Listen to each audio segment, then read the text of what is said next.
So what do we got here? We have notes from the Republic and the government of Texas.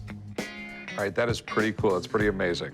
Most people in Texas believe they live in a separate country already, and it'd be really cool to have their own money, too. Absolutely. I came to the pawn shop today to sell a set of Republic of Texas and a government of Texas note. This is the real currency that they used back in the 1830s and 40s. The reason I'm trying to sell the notes is the business that I own has invested in them. It's time to refund the business. So we have 9 Republic of Texas bills, and this one that says Government of Texas. We have Sam Houston right here. He was president. Most people don't know that. He was indeed. It just wasn't of the United States. It was the Republic of Texas. Absolutely. Texas was part of Mexico. There was a revolution. They declared their sovereignty. It was its own country. And then the United States government sort of annexed Texas, saying, you're part of the United States. The people in Texas really didn't dig that. Texas has a wild history. Native groups like the Comanches were fighting in that area for over 1,000 years. And when European explorers showed up in the early 1500s, the fighting just got worse. Finally, Texas declared itself independent from Mexico and was its own country for 9 years, before the U.S. government annexed Texas in 1845. So tell me what you know about the bills. The notes were produced between 1838 and 1840. Finest set of notes known to exist. All the notes have been authenticated and graded, so there's no question as to their authenticity or the quality. Not only are these bills old and rare, they've already been authenticated and graded, and they're in great condition. I can definitely sell these and make a profit if the guy will let them go at the right price. So what were you looking to do with them all? Sell them. Okay, and how much did you want for them? The 9 notes of the Republic of Texas, approximately $25,000, and then for the government of Texas note, $650,000. 650. Thousand. Oh, really? Why would you think this bill was worth so much? That's the rarest of all of them. It's the only known uncirculated specimen graded. The next highest note is AU-58, which is about uncirculated. Okay, Ed, do you know how much that one sold for? I still own it. Okay. All right, so we have nothing to compare the price to. Not a thing. Do you mind if I call someone and try and figure out this price here? I think that would be a good idea. 650 grand is more than I've ever spent on anything coming in the shop. So there's no way I'm gonna shell out that kind of money until I have someone look at it. Who knows, it could be worth every penny. Hi, guys. Jay, how's it going, man? What's going on, Jay? The guys call me in when they have a piece of currency that they need more expertise. The guy's got a lot of stuff here from the Republic of Texas and one from the government of Texas. Looks like a nice collection. These notes are part of a very colorful history. They're fascinating, they're scarce, and they come up at auction, usually in lower grades. Early Texas notes can be very rare, and like anything else, it depends strictly on condition. This gentleman might have something real valuable here. What we asking for this group? In the neighborhood of about $25,000, with a $500 bill, which you very rarely see. So you're evaluating this at around 10,000? At least, yeah. And these you're evaluating at about 700 to 1,000 each? Yeah, about that. In my opinion, the retail value on these would be $300 to $600 each. Okay. On the 500, I would say a couple of thousand. In an auction, it could go for more. But not 10,000. Not even close. Now, this is quite a bill, this Government of Texas $10. I believe this is the highest grade they've ever issued for this. This is very different from the rest of these. I think it's in fabulous condition. What were you asking for this bill? $650,000. Yeah. Actually, that's not even in the ballpark. That's over the moon, over the planets, over the stars. Has anyone offered you a quarter of that? I've turned down that offer. Well, have you saved their phone number? Absolutely. You better run and take it before they change their mind. I would put a much lower value on this. Okay. In my opinion, the $10 Sam Houston note would retail for $5,000 to $7,000, and on a great day at a great auction, $10,000. I paid more than that. I've looked up the auction records to know where they trade. This note, of course, has never been seen before. Well, Nothing like it. But it's still a limited number of collectors. It's not like $20 gold pieces. It's not like silver dollars that have millions of people that are interested. Absolutely. This is a small universe of collectors, maybe a few thousand real serious collectors.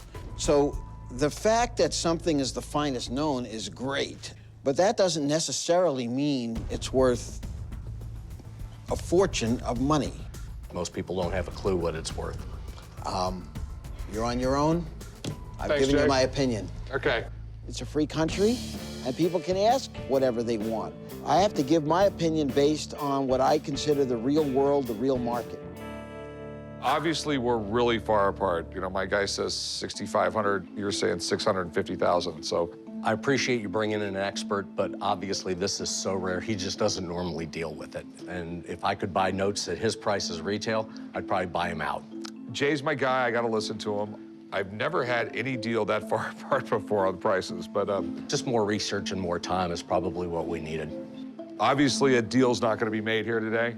Just a difference of opinion, happens all the time. Absolutely. No hard feelings. No hard feelings. All right. Certainly, he doesn't know enough about the Republic or the government of Texas to give an accurate number. This man just doesn't have a clue what he's talking about. How you doing? Hey, pretty good. What can I do for you? Well, I've got this 1950 Martin Tiple.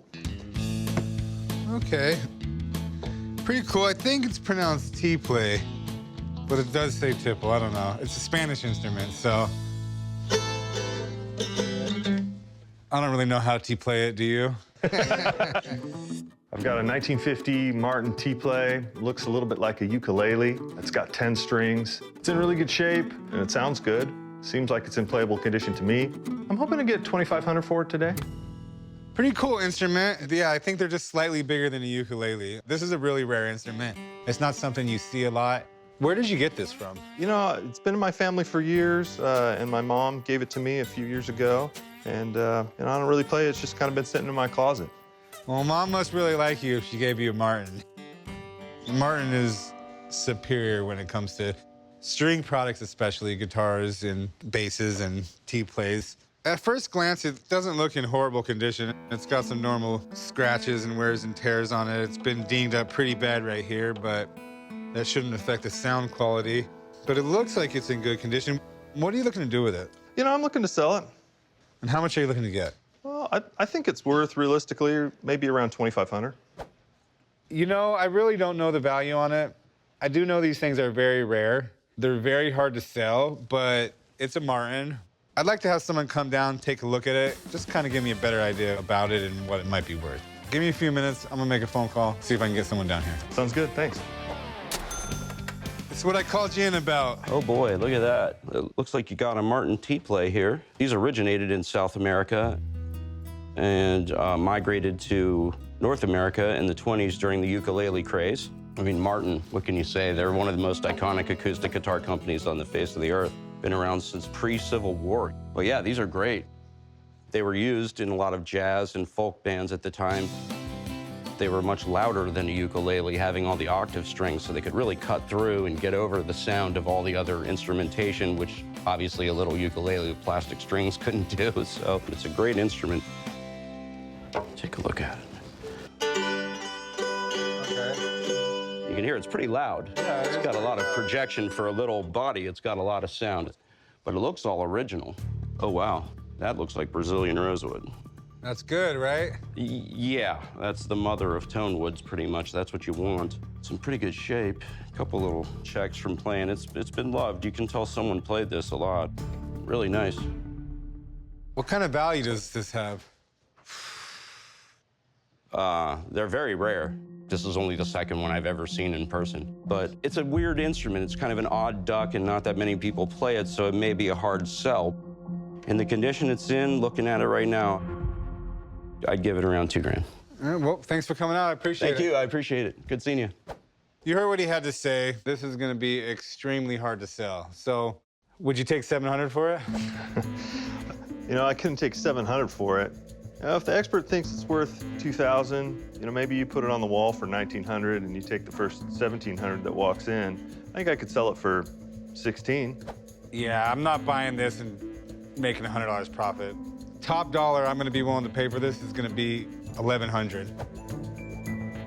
Yeah, I can't do 1,100. Is there any chance you could take, I don't know, 14? It's a really niche instrument. 11's gonna be my max, it really is. Yeah, I think we're just too far apart. I appreciate you looking at it for me. Well, thanks for coming in. Yeah, thank you. Have a good day. I'll probably put it back in my closet. Maybe I'll try to sell it in a couple more years.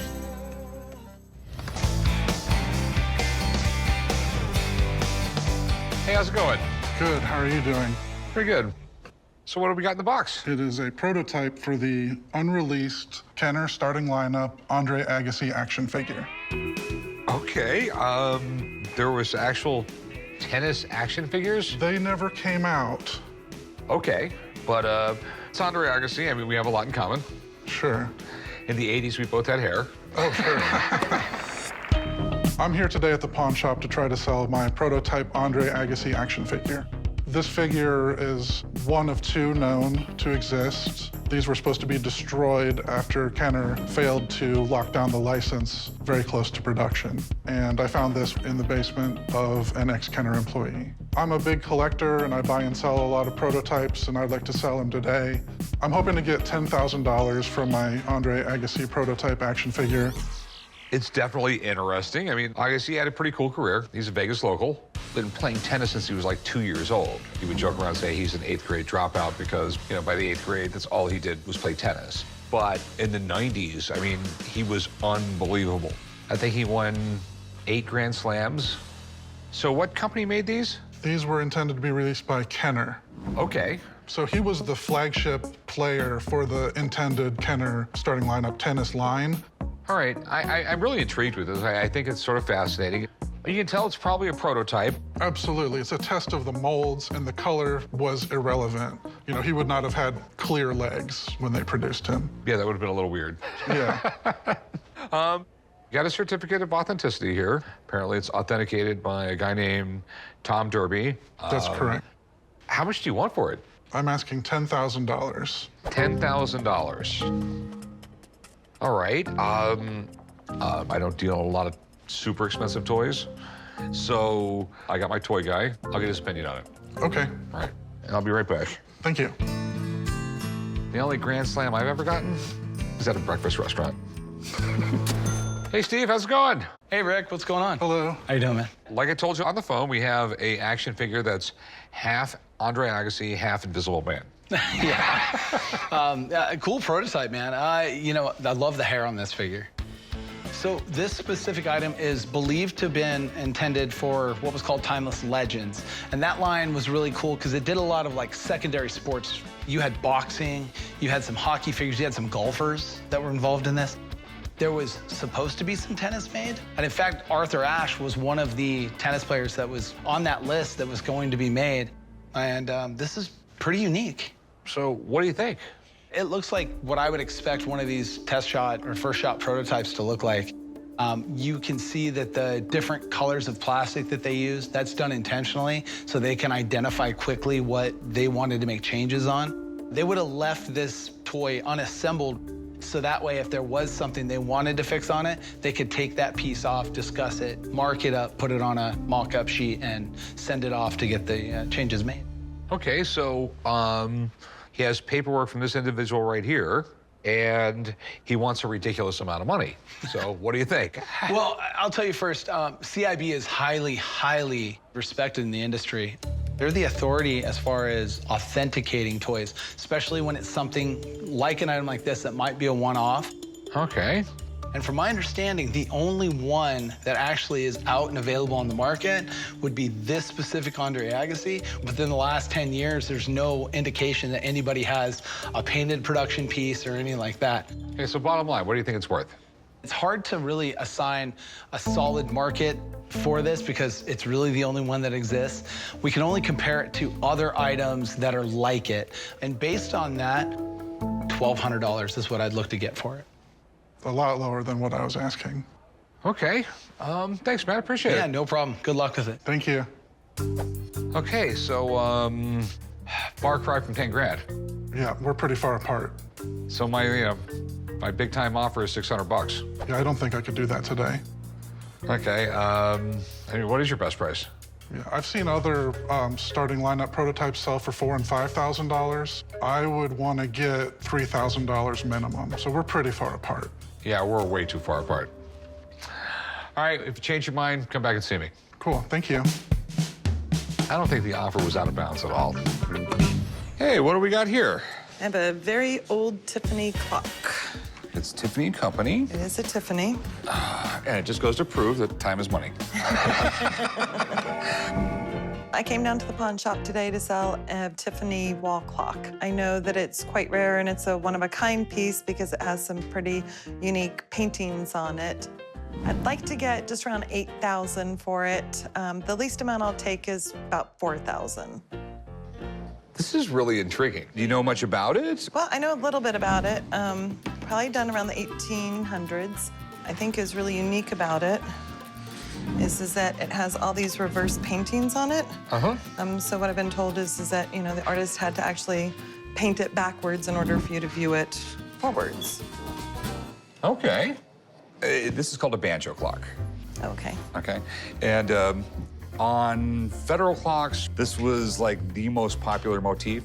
This was the first like major sea battle during the War of 1812. Oh, wow. Okay, do you mind if I look at this thing a little bit more? No, that's okay.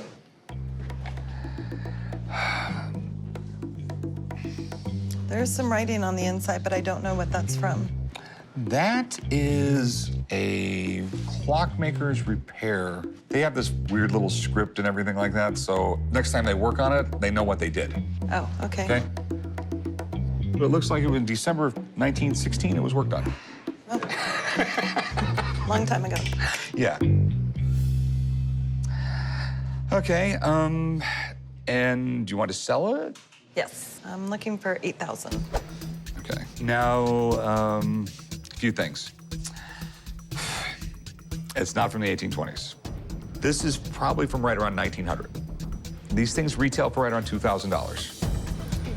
Okay, without Tiffany, it's like $1,000. Okay. So I will give you like 1,200 bucks.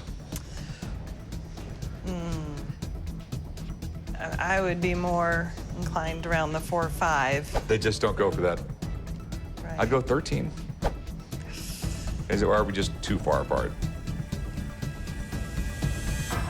I think we're too far apart. All right. Have a nice day. Thank you, you too. I was really disappointed on how much they were going for. I did learn a lot about it. It was a great history lesson today. How's it going? Good, how are you? All right, another gun that won't sell. Not exactly. Not exactly. Okay, what do we got? A hockey stick signed by the Miracle on Ice Olympic hockey team. It's a little hockey stick. I decided to come to the pawn shop today to try to sell my hockey stick signed by the 1980 Miracle on Ice Olympic hockey team.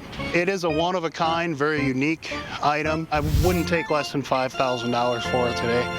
So you had everyone on the team sign it. Who acquired all these signatures for you? Before the games in 1980, my uncle was a bus driver, and one of his charter trips was to pick up the hockey team and drive them to the airport. And so at that time, I got all the players and the assistant coaches. Then in 1994, I was working at a country club, and Herb Brooks, the head coach, came in, asked him if I could get the stick there before he left, if he would sign it, and he did. The 1980 U.S. Olympic hockey team was a bunch of college kids and amateurs, and they were going to take on the Russians, who were considered unbeatable.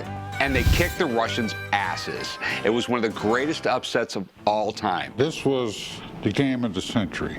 I don't know who designated as the Miracle on Ice, but that's what it was. They weren't expected really to do anything that year. I mean, there wasn't really high expectations for them to win any medal at all. You know, what they did was a miracle, and a lot of experts say that it was the greatest moment in American sporting history. If I can get these signatures verified, there's no question I want this stick.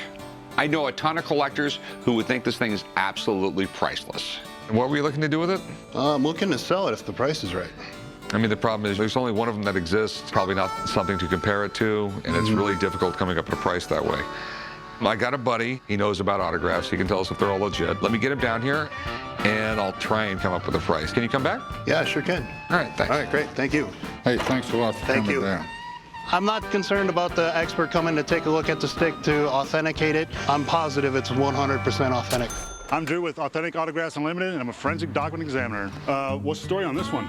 I've got signatures from the 20 players of the 1980 Olympic hockey team. The head coach, Herb Brooks, the assistant coach, and goalie coach. I remember watching this game, actually. It was fantastic. I remember just jumping on the couch after we won. It was like just amazing. So let's take a look and see if it's authentic or not. All right, start from the top. Jim Craig, that's the goalie. He makes this very distinct ending for his G. Capital J is always very distinctive and very consistent, so that's interesting. Ruzioni, the captain of the team. Yeah, that's Herb Brooks' signature. This is the head coach. He always takes a 0 and codes over the K. You know, it's kind of like a fast type of handwriting thing. He does that a lot. But when you put all the signatures together, it's like bringing back history, you know? This is not like a single signature where you have very little evidence to go by. There's all kinds of evidence, and this thing is absolutely authentic. All right.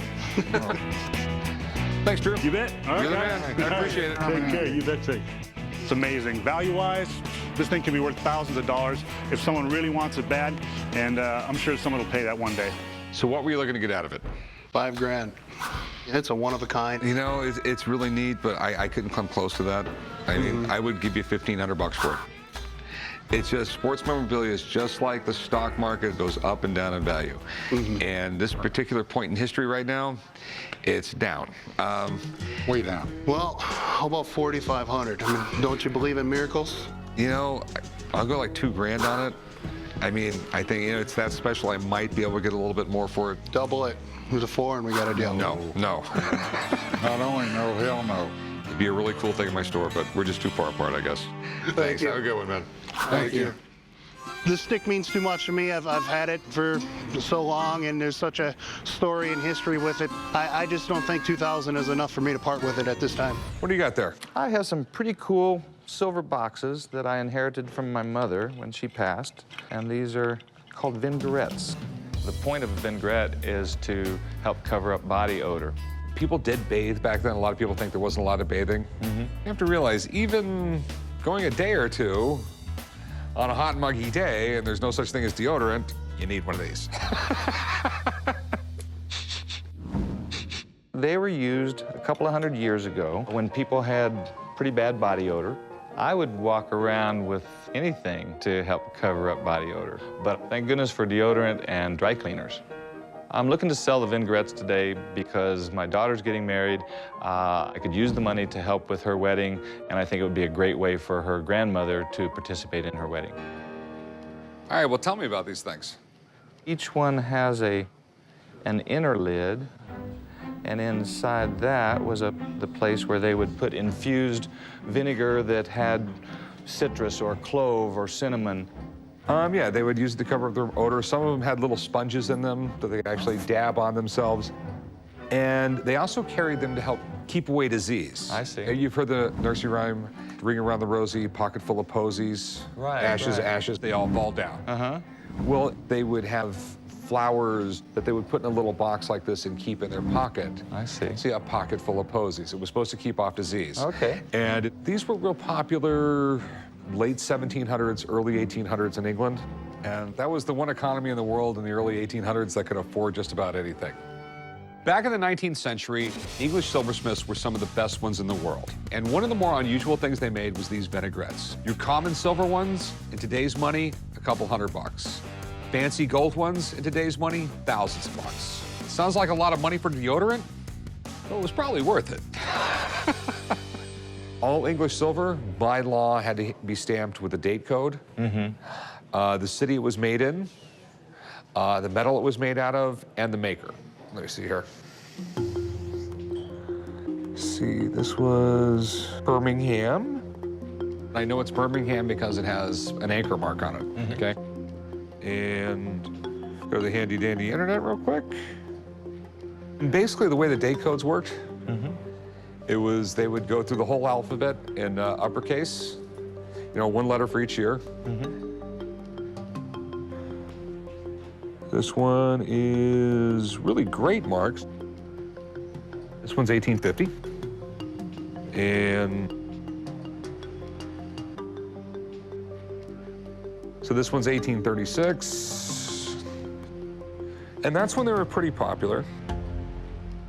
How much did you want for them? I'd like to get $3,500 for the collection.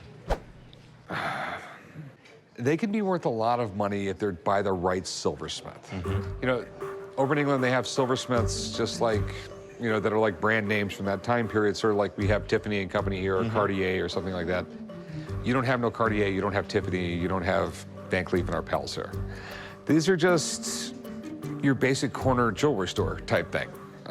They're from Birmingham, okay, which wasn't where the posh jewelers were. They were in London. Okay. So, 5, 7. I'd give you like $700 for them. We're pretty far apart. Would you give me 3? 3,000? No, no, no. I mean, 700's round to it. I mean, the problem is they're not the right makers. If we're that far apart, I think rather than, I'll give them to my daughter. Okay. And I'll go like 8. No, the least I would take was 2. Well, thanks for stopping by. You bet, thank you.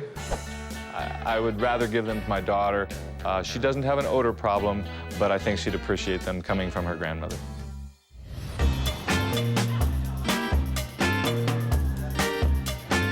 Hey, what can I help you with? I've got a 1999 St. Louis Rams Lombardi trophy. Sweet. Original box and certificate of authenticity. I know I've seen you a few times, man. How you get all this cool stuff? You know what? I just get lucky and find some cool stuff every now and then. Okay. I'm not sure luck has anything to do with it. I came to the pawn shop today to sell an actual Lombardi trophy from the St. Louis Rams, 1999. I want to sell the trophy because I wanted someone else to enjoy it. I'm looking to get about $7,500 for the trophy. I'd probably take about $4,500, but don't tell him. So how did you get this thing? I bought it from my buddy. Okay. I know all the teams don't give these out. I mean, usually it's just the ring. This, I think, was like a little added bonus perk they gave out. It's not the actual trophy the team won. It's not the one that they're displaying at the Rams headquarters. It's not a replica because these were given to the actual players. Well, it's actually a replica because the real Vince Lombardi trophy is bigger, and they make one of those. I have heard about these before. I've never had one in my shop. So you've never seen one of these before? Not up close and personal, no. Yeah, he's a Chargers fan. I don't think he'll ever see one. They have the world's smallest trophy case.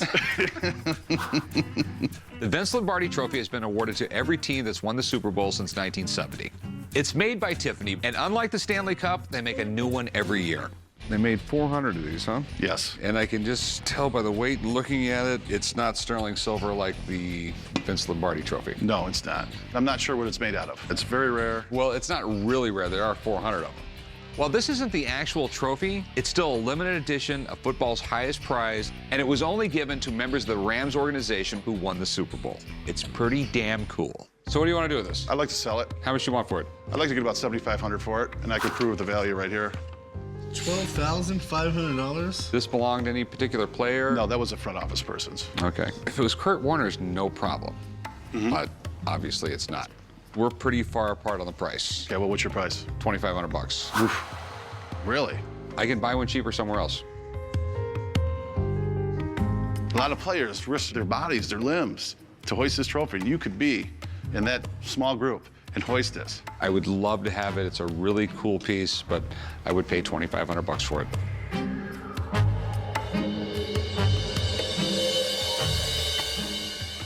We're too far apart. Okay. But I'll let you hoist it, though, even though you're not going to buy it. All right, just... Can I touch it once? It's amazing. The offer of $2,500 is just too low. It's ridiculous. They're trying to make a buck, but they're not going to make their buck off me today. He's going to be really sad when he wakes up tomorrow morning knowing that he doesn't have that trophy.